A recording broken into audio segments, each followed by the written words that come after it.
ಆಟಾಡ್ದಿಲ್ಲ ನೀನು? ಹೋಗು, ಒಂದು 5 ನಿಮಿಷ ಆಯ್ತಾ?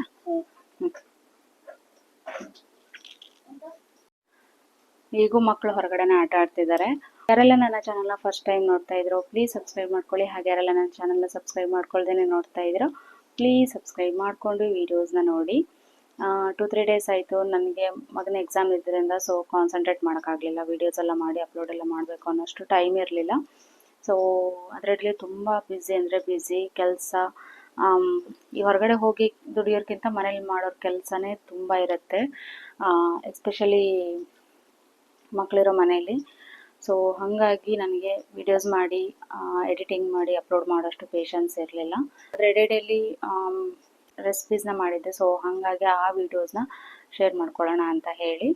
ಇವಾಗಲೂ ಮಕ್ಕಳು ಹೊರಗಡೆನೇ ಆಟ ಆಡ್ತಾ ಇದ್ದಾರೆ. ಎಡಿಟಿಂಗ್ ಮಾಡೋಕ್ಕೆ ಬಿಡೋದಿಲ್ಲ ಅವರು ಇರುವಾಗ ನನಗೆ. ಸೊ ಆದರೂ ಅದು ರೆಡಿಯಲ್ಲಿ ಏನಾದರೂ ಅವ್ರನ್ನ ಹೊರಗಡೆ ಕಳಿಸಿ ಎಡಿಟಿಂಗ್ ಮಾಡ್ತೀನಿ. ಹಾಗೆ ನನಗೆ ಒಂದು ಬಾದಾಮ್ ಪುರಿ ಆರ್ಡ್ರ್ ಇತ್ತು.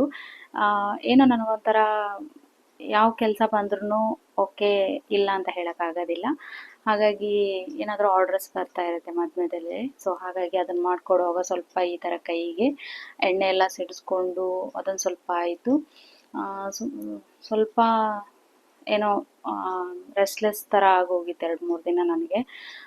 ಇನ್ನೂ ಪೇನ್ ಇದೆ, ಏನೋ ಒಂಥರ ಕೆಲಸ ಹೆವಿ ಆಯಿತು ಎಂಥದೋ ಗೊತ್ತಿಲ್ಲ. ಹಾಗಾಗಿ ಸ್ವಲ್ಪ ಒಂದು 2-3 ಡೇಸ್ ರೆಸ್ಟ್ ಮಾಡಿದರೆ ಹುಷಾರಾಗ್ತೀನಿ ಅಂತ ಅನಿಸುತ್ತೆ. ಸೊ ನನ್ನ ಚಾನಲ್ ಯಾರ್ಯಾರೆಲ್ಲ ಫಸ್ಟ್ ಟೈಮ್ ನೋಡ್ತಾ ಇದ್ದೀರೋ ಪ್ಲೀಸ್ ಸಬ್ಸ್ಕ್ರೈಬ್ ಮಾಡ್ಕೊಳ್ಳಿ ನನ್ನ ಚಾನಲ್ನ. ಹಾಗೆ ನನ್ನ ಚಾನಲ್ಗೆ ಸಪೋರ್ಟ್ ಮಾಡ್ತಾಯಿರಿ. ಹಾಗೆ ನಾನಿವತ್ತು ಒಟ್ಟಿಗೆ 2-3 ಡೇಸ್ ಮಾಡಿರೋಂಥ ರೆಸಿಪೀಸ್ ಏನಿದೆ ಆ ವಿಡಿಯೋಸ್ನ ನಿಮ್ಮ ಜೊತೆ ಶೇರ್ ಮಾಡ್ಕೊತೀನಿ. ಇವತ್ತು ಇಷ್ಟೇ ಶೇರ್ ಮಾಡ್ಕೊತೀನಿ. ಹಾಗೆ ನೆಕ್ಸ್ಟ್ ವಿಡಿಯೋನಲ್ಲಿ ಇನ್ನೂ ಒಳ್ಳೊಳ್ಳೆ ವಿಡಿಯೋಸ್ನ ಅಪ್ಲೋಡ್ ಮಾಡೋಕ್ಕೆ ಟ್ರೈ ಮಾಡ್ತೀನಿ.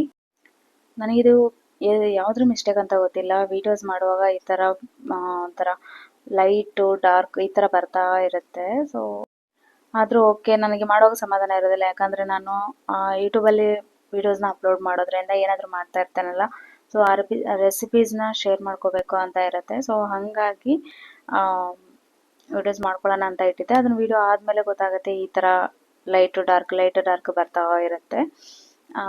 ಓಕೆ, ಅದೇ ಯಾಕಂತಂದರೆ ಮೋಸ್ಟ್ಲಿ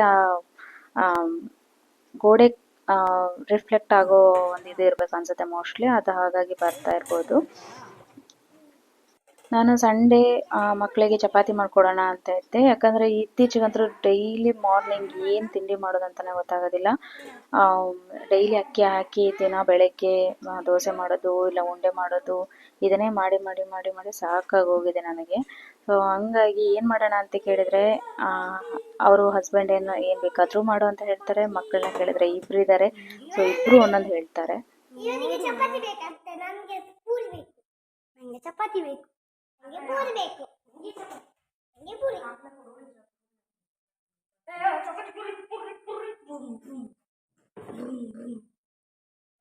ಚಪಾತಿ ಮಾಡ್ಲಾ ರೊಟ್ಟಿ ಮಾಡ್ಲಾ ಅಂತ ಕೇಳಿದ್ರೆ ಚಪಾತಿ ಒಬ್ರು ಕೇಳ್ತಾರೆ, ಒಬ್ರು ಪೂರಿ ಕೇಳ್ತಾರೆ, ಒಬ್ರು ರೊಟ್ಟಿ ಕೇಳ್ತಾರೆ. ಅದನ್ನ ಹೇಗಾದರೂ ಇಬ್ಬರನ್ನು ಮ್ಯಾನೇಜ್ ಮಾಡಬೇಕಲ್ಲ ಅಂತ ಹೇಳಿ ನಾನು ಒಬ್ಬರಿಗೆ ಚಪಾತಿ ಒಬ್ಬರಿಗೆ ಪೂರಿ ಮಾಡಿಕೊಟ್ಟೆ. ಹಾಗೆ ಇಲ್ಲಿ ನಾನು ಬೀನ್ಸ್ ಮತ್ತು ಕ್ಯಾರೆಟ್ ಹಾಗೆ ಹೀರೆಕಾಯಿ ಇತ್ತು. ಸೊ ಅದನ್ನು ಮೂರನ್ನು ಕಾಂಬಿನೇಷನ್ ಹಾಕಿ ನೋಡೋಣ ಅಂತ ಹೇಳಿ ಸೊ ಒಂದು ರೆಸಿಪಿನ ಟ್ರೈ ಮಾಡಿದೆ.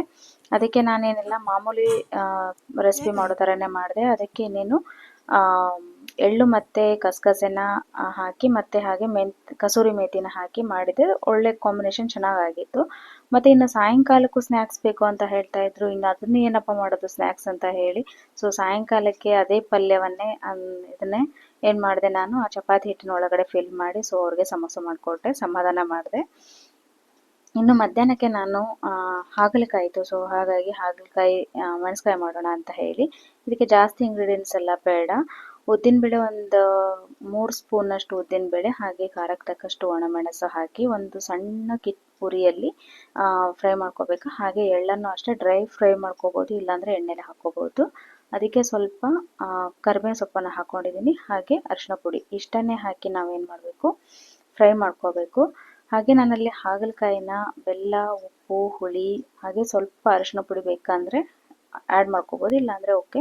ಅದು ಬಾಡೋವರೆಗೂ ನಾವು ಚಂದ ಕುದಿಸ್ಕೊಂಡು ಕಹಿ ಹೋಗುತ್ತೆ ಅಷ್ಟಂದರೆ. ಸೊ ಹಾಗಾಗಿ ಅದಷ್ಟಾದಮೇಲೆ ನಾನು ಈ ಕಾಯಿ ಮತ್ತು ಏನನ್ನ ಹುರಿದಿಟ್ಕೊಂಡಿದ್ನಲ್ಲ ಆ ಮಸಾಲೆನ ಚಂದ ಮಿಕ್ಸಿ ಮಾಡಿ ಸೊ ಈ ಕುದ್ದಿರುವಂಥ ಹಾಗಲಕಾಯಿ ಏನಿರುತ್ತೆ ಅದಕ್ಕೆ ಸೇರಿಸ್ಕೊಂಡೆ. ಹುಳಿ ಜಾಸ್ತಿ ಬೇಕಾದರೂ ಹುಳಿ ಹಾಕೋಬೋದು, ಜಾಸ್ತಿ ಸಿಹಿ ಬೇಕಾದರೂ ಸಿಹಿ ಹಾಕೋಬೋದು. ಸೊ ಇದೊಂಥರ ತುಂಬ ಚೆನ್ನಾಗಿರುತ್ತೆ, ಜಾಸ್ತಿ ಇಂಗ್ರೀಡಿಯೆಂಟ್ಸು ಬೇಡ. ಒಂದು 2-3 ಡೇಸ್ ಇಟ್ಟರೂ ಕೂಡ ಕುದಿಸಿ ತುಂಬಾ ಚೆನ್ನಾಗಿ ಬರುತ್ತೆ ಟೇಸ್ಟು. ಹಾಗೆ ಲಾಸ್ಟಿಗೆ ಒಂದು ಒಗ್ಗರಣೆ ಕೊಟ್ಟರೆ ಆಯಿತು. ಇದೊಂಥರ ಯೂನಿಕ್ ಆಗಿರುತ್ತೆ. ಇದೊಂದು ದಕ್ಷಿಣ ಕನ್ನಡದಲ್ಲಿ ಒಂಥರ ಇದೊಂದು ಸ್ಪೆಷಲ್ ಒಂದು ಇದನ್ನಂತಲೇ ಹೇಳ್ಬೋದು ರೆಸಿಪಿ. ಇನ್ನು ನೆಕ್ಸ್ಟ್ ನಾನಿಲ್ಲಿ ಮರುದಿನ ಮಾರ್ನಿಂಗ್ ನಾನು ಏನು ಮಾಡೋಣ ತಿಂಡಿ ಅಂತ ಹೇಳಿ ಸೊ ಚಿತ್ರಾನ್ನ ಮಾಡೋಣ ಅಂತ ಹೋದೆ. ಅದಕ್ಕೆ ಕಾಯಿ, ಬೆಲ್ಲ, ಹಾಗೆ ಅರಿಶಿನ ಪುಡಿ, ಒಣಮೆಣಸು ಎಷ್ಟು ಬೇಕೋ ಅಷ್ಟು ಖಾರಕ್ಕೆ ಒಣಮೆಣಸು, ಹಾಗೆ ಹುಳಿ ಮತ್ತು ಸಾಸಿವೆನ ಹಾಕ್ಕೊಂಡು ಮತ್ತು ಇದಕ್ಕೆ ಉಪ್ಪು ಹಾಕ್ಕೋಬೇಕು, ಕಲ್ಲುಪ್ಪನ್ನು. ಇಷ್ಟನ್ನು ಹಾಕ್ಕೊಂಡು ನಾವು ಅದನ್ನು ನೀರು ಹಾಕ್ದೇ ಗ್ರೈಂಡ್ ಮಾಡ್ಕೋಬೇಕು. ಇದು ದಕ್ಷಿಣ ಕನ್ನಡದಲ್ಲಿ ಬರುವಂಥ ಒಂದು ನಮ್ಮ ಸೈಡೆಲ್ಲ ಏನು ಮಾಡ್ತೇವೆ, ಉತ್ತರ ಕರ್ನಾಟಕ ಸೈಡಲ್ಲೆಲ್ಲ ನಾವು ಈರುಳ್ಳಿ ಹಾಕಿ ಒಗ್ಗರಣೆ ಮಾಡ್ಕೊತೀವಿ. ಬಟ್ ಇದು ಒಂದು ಇಲ್ಲಿ ಸ್ಪೆಷಲ್ ಆಗಿರುವಂತಹ ಚಿತ್ರಾನ್ನ. ಸೊ ನಾನಿಲ್ಲಿ ಎಣ್ಣೆ ಕಾಯಕ್ಕೆ ಇಟ್ಕೊಂಡಿದ್ದೀನಿ, ಇದಕ್ಕೆ ಸ್ವಲ್ಪನೇ ಎಣ್ಣೆ ಬೇಕಾಗಿರೋದು. ಕೊಬ್ಬರಿ ಎಣ್ಣೆ ಹಾಕ್ಕೊಂಡಿದ್ದೀನಿ. ಹಾಗೆ ಅದಕ್ಕೆ ನೆಕ್ಸ್ಟ್ ನೆಲಗಡಲೆ ಹಾಕ್ಕೊಂಡು ಸ್ವಲ್ಪ ಫ್ರೈ ಮಾಡ್ಕೋಬೇಕು. ಇಲ್ಲಿ ಸಡನ್ನಾಗಿ ನಾವು ಸಾಸಿವೆ ಹಾಕ್ಕೊಂಡ್ಬಿಟ್ರೆ ಫುಲ್ಲು ಹೊತ್ತೋಗ್ಬಿಡುತ್ತೆ. ಹಾಗಾಗಿ ನಾನು ಫಸ್ಟ್ ಇಲ್ಲಿ ನೆಲಗಡಲೆ ಹಾಕ್ಕೊಂಡು ಆಮೇಲೆ ಕರಿಬೇವಿನ ಸೊಪ್ಪು, ಹಾಗೆ ಒಂದೆರಡು ಒಣಮೆಣಸು, ಹಾಗೆ ನಾನು ಮಿಕ್ಸಿ ಮಾಡಿಟ್ಕೊಂಡಿರೋ ಅಂಥ ಪುಡಿ ಏನಿದೆ ಆ ಪುಡಿಗೆ ನಾನು ಜಾಸ್ತಿ ನೀರು ಹಾಕಕ್ಕೆ ಹೋಗಲಿಲ್ಲ. ಪುಡಿಗೆ ನೀರು ಹಾಕ್ಬಿಟ್ರೆ ಏನಾಗುತ್ತೆ, ಅದೊಂದು ಫುಲ್ ಮಿಕ್ಸಿ ಆಗಿಬಿಟ್ಟು ಅದು ಒಂಥರ ಫ್ಲೇವರ್ ಮತ್ತು ಟೇಸ್ಟ್ ಒಂಥರ ಬೇರೆನೇ ಬರುತ್ತೆ. ನಾವು ಇಷ್ಟೇ ಚೆನ್ನಾಗಿ ಗ್ರೈಂಡ್ ಮಾಡಿಕೊಂಡ್ರೆ ಚಿತ್ರಾನ್ನ ಸೂಪರಾಗಿ ಬರುತ್ತೆ ಅದು. ನನಗಿಲ್ಲಿ ಮಂಡೇ ಮಾರ್ನಿಂಗ್ ಇದು ಬಾದಾಮ್ ಪುರಿ ಕೊಡೋಕ್ಕಿತ್ತು, ಒಂದು 70 ಏನೋ ಬೇಕು ಅಂತ ಹೇಳಿದರು. ಸೊ ಹಾಗಾಗಿ ನಾನು ಮಕ್ಕಳನ್ನೆಲ್ಲ ಸ್ಕೂಲಿಗೆ ಕಳಿಸಿ ನೈಟ್, ಯಾಕಂದರೆ ನನಗೆ ಮರುದಿನ ಕೊಡಬೇಕಾಗಿರೋ ಕಾರಣ ನೈಟ್ ಮಕ್ಕಳನ್ನ ಮನಗಿಸಿ ಒಂದು 40 ಏನೋ ಉದ್ದಿ ಇಟ್ಕೊಂಡಿದ್ದೆ ಫ್ರೈ ಮಾಡಿಕೊಂಡು. ಮತ್ತು ಬೆಳಗ್ಗೆ ತಕ್ಷಣ ಈಸಿ ಆಗುತ್ತೆ ಅಂತೇಳಿ, ಯಾಕಂದರೆ ಹಸ್ಬೆಂಡ್ ಡ್ಯೂಟಿಗೆ ಹೋಗೋರು. ಸೊ ಹಾಗಾಗಿ ನಾನೇನು ಮಾಡಿದೆ, ಬೆಳಗ್ಗೆ ತಕ್ಷಣ ಸ್ವಲ್ಪ ಮಾಡಿ ಅವ್ರನ್ನೆಲ್ಲ ಕಳಿಸಿ ಹಸ್ಬೆಂಡು ಬಂದು ಸ್ವಲ್ಪ ಹೆಲ್ಪ್ ಮಾಡಿದ್ರು ನನಗೆ ಪೂರಿ ಎಲ್ಲ ಹತ್ತಿ ಮತ್ತು ಕಾಯಿ ತುರಿ ಎಲ್ಲ ಹಾಕೋಕ್ಕೆ. ಸೊ ಸ್ವಲ್ಪ ಹೆಲ್ಪ್ ಆಯಿತು ನನಗೆ ನಾನು ಮಾಡೋ ಕೆಲಸದಲ್ಲಿ ಒಂಥರ ಖುಷಿ ಇರುತ್ತೆ. ಏನೋ ಒಂದು ಅರ್ನಿಂಗ್ ಮಾಡಬೇಕು ಅನ್ನೋ ಒಂದು ಇದಲ್ಲ ನನಗೆ. ಸುಮ್ಮನೆ ಕೂರಬಾರ್ದು, ಅಂದರೆ ಸುಮ್ಮನೆ ಕೂರೋಕ್ಕೆ ನನಗೆ ಇಷ್ಟ ಆಗೋದಿಲ್ಲ. ಏನಾದರೂ ಒಂದು ಮಾಡ್ತಾ ಇರಬೇಕು ಅಂತ ಹೇಳಿ, ಅದು ಅರ್ನಿಂಗ್ ಮಾಡಬೇಕು ಅನ್ನೋ ಇಂಟೆನ್ಷನಿಂದ ಮಾಡೋದಿಲ್ಲ. ನನಗೆ ಒಂದು ಸ್ಯಾಟಿಸ್ಫ್ಯಾಕ್ಷನ್, ಹಾಗೆ ಒಂದು ಏನೋ ಇದು ಸಿಗುತ್ತೆ. ಸೊ ಹಾಗಾಗಿ ನಾನು ಏನು ಮಾಡ್ತಾ ಇರ್ತೇನೆ ಅಂದರೆ, ಯಾವ ಕೆಲಸ ಬಂದ್ರೂ ಓಕೆ, ನಾನು ಬಿಡೋಕ್ಕೆ ಹೋಗೋದಿಲ್ಲ. ಸ್ಟಿಚಿಂಗ್ ಬಂದರೆ ಸ್ಟಿಚಿಂಗ್ ಮಾಡ್ತಾ ಇರ್ತೀನಿ, ಈ ಥರ ಏನಾದರೂ ಬಂದರೆ ಸ್ವೀಟ್ಸ್ ಮಾಡಿಕೊಡ್ತಾ ಇರ್ತೀನಿ, ಹಾಗೆ ರೊಟ್ಟಿ ಬರ್ತಾ ಇರುತ್ತೆ, ಜೋಳದ ರೊಟ್ಟಿ. ಸೊ ಅದನ್ನು ಮಾಡಿಕೊಡ್ತಾ ಇರ್ತೀನಿ. ನನಗೇನೋ ಒಂಥರ ಖುಷಿ ಆಗುತ್ತೆ. ಸೊ ಇಲ್ಲಿ ಹಸ್ಬೆಂಡ್ ನನಗೆ ಪಾಕದಲ್ಲಿ ಅದು ಕೊಡೋಕ್ಕೆ ಹೆಲ್ಪ್ ಮಾಡ್ತಾಯಿದ್ರು. ಈ ಸತಿ ಬಾದಾಮ್ ಪುರಿ ಮಾತ್ರ ತುಂಬ ಅಂದರೆ ತುಂಬಾ ಪರ್ಫೆಕ್ಟಾಗಿ ಬಂದಿತ್ತು. ಪಾಕನೂ ಅಷ್ಟೇ ಏನೋ ಒಂಥರ ತುಂಬ ಚೆನ್ನಾಗಿ ಬಂದಿತ್ತು ಫಸ್ಟ್ ಟೈಮ್ ಮಾಡಿದ್ದು. ಅದು ಎಲ್ಲ ಹಿಟ್ಟಿನ ಮೇಲೆ ಡಿಪೆಂಡ್ ಆಗಿರುತ್ತೆ ಅಂತ ಹೇಳ್ಬೋದು. ಅವ್ರಿಗೆ ಆಲ್ರೆಡಿ ನಾನೆಲ್ಲ ಕೊಟ್ಟಾದಮೇಲೆ ಮಕ್ಕಳಿಗೆ ಇರಲಿಲ್ಲ. ಸೊ ಹಾಗಾಗಿ ಇನ್ನೊಂದು ಸ್ವಲ್ಪ ಮಾಡಿ ಮತ್ತೆ ಮಕ್ಕಳಿಗೆ ಮಧ್ಯಾಹ್ನ ಬಂದ ತಕ್ಷಣವೇ ಫ್ರೆಶ್ ಆಗಿ ಪಾಕ ಕದ್ದಿ ಅವ್ರಿಗೆ ಮಾಡಿಕೊಟ್ಟೆ ನಾನು. ಮಗನಿಗಂತೂ ಇದು ಒಂದು ಫೇವ್ರೆಟ್ ಸ್ವೀಟ್ ಅಂತಲೇ ಹೇಳ್ಬೋದು. ಅಷ್ಟೊಂದು ಇಷ್ಟ ಆಗಿದೆ ಅವನಿಗೆ ಈ ಸ್ವೀಟು. ಹಾಗೆ ಅದು ಮಾಡಿಟ್ಮೇಲೆ ನಂಗೆ ತುಂಬಾ ಸುಸ್ತಾಗ್ತಾ ಇತ್ತು. ಇನ್ನೇನು ಮಾಡೋದು, ಮಕ್ಕಳು ಬರ್ತಾರಲ್ಲ ಅಂತ ಹೇಳಿ ಬೆಂಡೆಕಾಯಿ ಇತ್ತು. ಸೊ ಹಾಗಾಗಿ ಬೆಂಡೆಕಾಯಿ ಮೇಲಾರ ಮಾಡೋಣ ಅಂತ ಹೇಳಿ ಬೆಂಡೆಕಾಯಿನ ಈ ಥರ ದೊಡ್ಡ ದೊಡ್ಡ ಹಾಕ್ಕೊಂಡೆ. ಪೀಸ್ ಕಟ್ ಮಾಡ್ಕೊಂಬಿಟ್ರೆ ಬೇಗ ಇದು ಆಗ್ಬಿಡುತ್ತೆ. ನಾನಿಲ್ಲಿ ಫಸ್ಟ್ ಏನು ಮಾಡ್ತೇನೆ ಅಂದರೆ, ಬೆಂಡೆಕಾಯಿ ಲೋಳೆ ಆಗದೆ ಇರೋ ಥರ ಅಂತ ಅಂದರೆ, ಫಸ್ಟ್ ಒಂದು ಪಾತ್ರೆಗೆ ನೀರು ಹಾಕ್ಕೊಂಡು ಹುಳಿ ಮತ್ತು ಉಪ್ಪನ್ನು ಒಂದು ಹಸಿಮೆಣಸನ್ನು ಹಾಕಿ ಕುದಿಸ್ಕೋತೀನಿ. ಆಮೇಲೆ ನಾನು ಕೊರೆದಿಟ್ಕೊಂಡಿರುವಂಥ ಬೆಂಡೆಕಾಯಿನ ಹಾಕ್ಕೊಂಡು ಕುದಿಸ್ಕೋತೀನಿ. ಒಂದು 5 ಮಿನಿಟ್ಸ್ ಕುದ್ಕೊಂಡ್ರೆ ಸಾಕಾಗುತ್ತೆ. ಹಾಗೆ ಅಲ್ಲಿ ಪಕ್ಕಕ್ಕೆ ಕಾಯಿ ಮತ್ತು ಹಸಿಮೆಣಸು ಖಾರಕ್ಕೆ ಎಷ್ಟು ಬೇಕೋ ಅಷ್ಟನ್ನು ಮಾತ್ರ ಹಾಕಿ ತುಂಬ ಚೆನ್ನಾಗಿ ನಾವು ರುಬ್ಕೋಬೇಕು. ಅದಕ್ಕೆ ಆ್ಯಡ್ ಮಾಡಿ ಹಾಗೆ ಒಳ್ಳೆ ಕುದಿಬೇಕು ಅಂತ ಇಲ್ಲ, ಯಾಕಂದರೆ ನಮಗೆ ಮೇಲಾರ ಅನ್ನೋದು ಏನಾಗುತ್ತೆ ಅಂದರೆ ತುಂಬ ಕುದಿದ್ರೆ ಆ ಟೇಸ್ಟ್ ಬರೋದಿಲ್ಲ. ಒಂದೆರಡು ಗುಳ್ಳೆ ಬಂದ ತಕ್ಷಣ ನಾವು ಆಫ್ ಮಾಡಿಬಿಡ್ಬೇಕು. ಹಾಗೆ ಅದಕ್ಕೆ 1-2 ಸೌಟ್ನಷ್ಟು ಹುಳಿ ಮಜ್ಜಿಗೆ ಹಾಕಿ ಹಾಗೆ ನಾನಿಲ್ಲಿ ಒಗ್ಗರಣೆ ಕೊಡ್ತಾ ಇದ್ದೀನಿ. ನಮ್ಗೆ ಇವಾಗ ಮೇಲಾರ ರೆಡಿ ಆಯಿತು. ಸೊ ತುಂಬ ಚೆನ್ನಾಗಾಗಿತ್ತು. ಮಕ್ಕಳಿಗೆ ಭಾಗ ಅಂದರೆ ತುಂಬಾ ಇಷ್ಟ. ಸೊ ಹಾಗಾಗಿ ಸ್ವಲ್ಪನೇ ಮಾಡಿದ್ದೆ, ನಾನು ತುಂಬ ಮಾಡೋಕ್ಕೆ ಹೋಗಲಿಲ್ಲ. ತುಂಬ ಮಾಡಿದ್ರೆ ನೀರಾಗಿಬಿಡುತ್ತೆ, ಹಾಗಾಗಿ ಸ್ವಲ್ಪನೇ ಮಾಡಿದ್ದೆ.